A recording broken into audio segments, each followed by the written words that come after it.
This week's video, we're going to talk about confined spaces in the workplace. What is a confined space? A confined space has limited means of exit and entry, large enough for a worker to fit in, and not designed for continuous human occupancy. Those are the definitions of a confined space. Let's take a look at non-permit required confined space.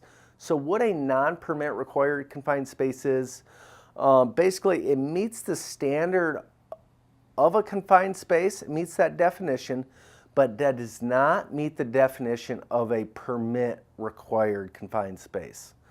So let's take a look at permit required.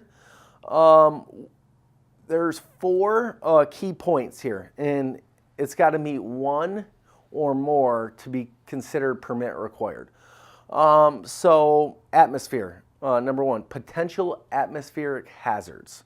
Number two, has a potential for engulfment.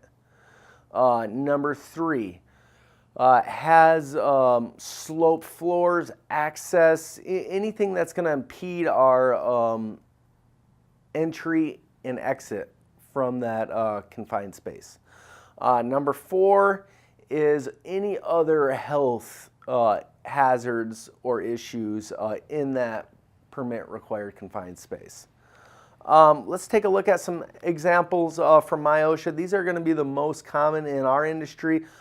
Elevator pits, shafts, tunnels, manholes, sewers, precast concrete structures on site, as well as big air handler units.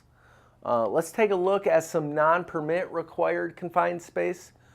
So believe it or not, these precast structures that get delivered on almost 100% of our job sites are considered non-permit required confined spaces. Let's take a look at another one. Again, same thing. It meets the criteria for confined space, but does not meet the criteria for permit required confined space. So what do we need to do as a general contractor, as an employer? We need to educate others. We need to post them with the proper signage, either non-permit required, train people at the foreman's meeting, progress meetings, as well as our site orientation. This should all be considered in that. That's this week's video, and have a safe week.